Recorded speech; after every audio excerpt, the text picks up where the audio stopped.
যে খবরের দিকে নজর রাখবো, জয় নিয়ে আত্মবিশ্বাসী সন্দেশখালী তৃণমূল প্রার্থী। জয় নিয়ে আত্মবিশ্বাসী সন্দেশখালী তৃণমূল প্রার্থী, তার জয় হবে সন্দেশখালীতে, এমনটাই কিন্তু দাবি করেছেন তৃণমূল প্রার্থী।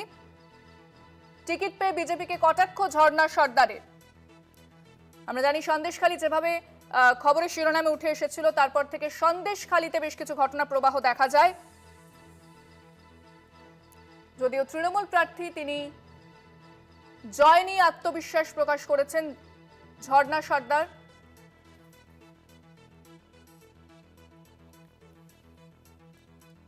টিকিট পেয়ে বিজেপিকে কটাক্ষ ঝর্ণা সর্দারের। ভোটে জিতলে উন্নয়নের প্রতিশ্রুতি ঝর্ণা সর্দারের।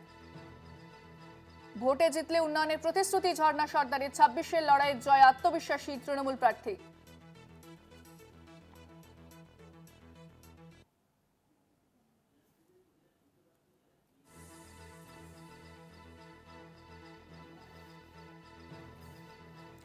টিকিট পেয়ে বিজেপিকে কটাক্ষ ঝর্ণা সর্দারের।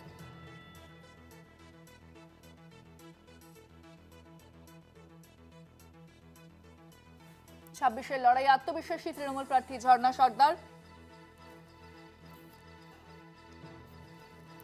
সন্দেশখালীর যেভাবে খবরের শিরোনামে উঠে আসে এবং তারপর একের পর এক ঘটনা প্রবাহ, এবং আমরা দেখেছিলাম সন্দেশখালীর যে প্রতিবাদী মহিলা রেখা পাত্র, তাকেও 24-এর ভোটে নিয়ে আসা হয়েছিল বিজেপির তরফ থেকে।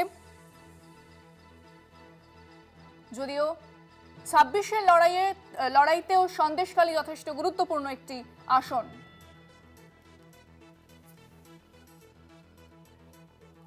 ফোনে রয়েছেন প্রতিনিধি সঞ্জিত চক্রবর্তী। সঞ্জিত, তৃণমূল প্রার্থী তিনি আত্মবিশ্বাস প্রকাশ করেছেন তার জয় নিয়ে, কি জানতে পারছো বিষয়?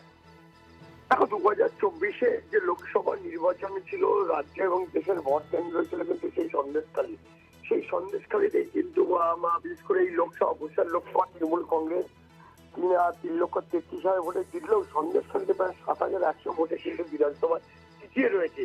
এবং সেখানে তুমি দেখেছো আন্দোলন যেভাবে, কর্মসূচি যেভাবে সংগঠিত হয়েছিল রাজ্য দেশের মানুষের কাছে, কিন্তু সেই জায়গা থেকে দাঁড়িয়ে এই ঝর্ণা সত্তায় কিন্তু একেবারে সেখানকার ভূমিপুত্র, অর্থাৎ সেই জায়গায়, অর্থাৎ একদম আদিবাসী সম্প্রদায়ের মানুষ, যেটা সন্দেশখালী 2 নম্বর ব্লকের যে ডাউন কোড়াকাটি অঞ্চলে বাড়ি। ঝর্ণা সর্দার দুবারের পঞ্চায়েত সমিতির কর্মাধ্যক্ষ, একবার জেলা পরিষদের সদস্য।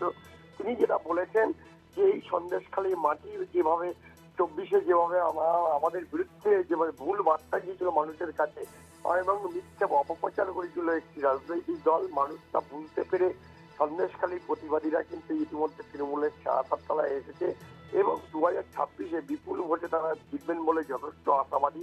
তিনি এটাও দাবি করেছেন যে বারবার যে আন্দোলনের মুখ যার কথা বলা হয়, যে রেখাপাত্র, তিনি সেই সন্দেশখালীর মাটির জন্য তিনি নয়, অন্য কোনো জায়গায়, অর্থাৎ এক প্রকার তিনি সন্দেশখালী যে প্রতিবাদীকে কিন্তু রীতিমতো একেবারে সরাসরি, অর্থাৎ খুব উগড়ে দিয়ে বলেছেন যে সন্দেশখালীতে বিপুল ভোটে জিতবেন 26-এ বিধানসভা নির্বাচনে। সন্দেশখালী মা বোনেদের থেকে শুরু করে সন্দেশখালী বিভিন্ন ঘরে ঘরে মানুষের তার পাশে রয়েছেন, এমনটা বলেছেন।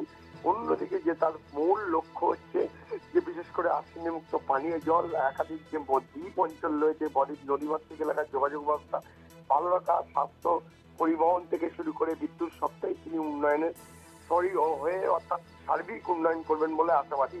তিনি এটা বলেছেন যে 24-এর লোকসভা কেন্দ্রের বিধানসভার যে নির্বাচন হয়েছিল সেইটার সঙ্গে 26-এর বিধানসভা নির্বাচনের অনেকটাই পার্থক্য করে দেবে, কারণ অনেক প্রতিবাদী আন্দোলনকারী মহিলারা বুঝতে পেরেছেন তারা আবার পুনরায় কিন্তু তৃণমূল কংগ্রেসের সঙ্গে যোগাযোগ রেখেছেন এবং অর্থাৎ যোগদান করছেন। অন্যদিকে মানুষ ভুল বুঝতে পেরেছে, 26-এ মমতা বন্দ্যোপাধ্যায়কে ভোট দিয়ে তিনি বিশেষ করে ফের তৃণমূল কংগ্রেসকে এই সিট কিন্তু জেতাবেন বলে যথেষ্ট আশাবাদী, এমনটাই দাবি করেছেন তৃণমূল সন্দেশখালী তৃণমূল প্রার্থী ঝর্ণা সর্দার।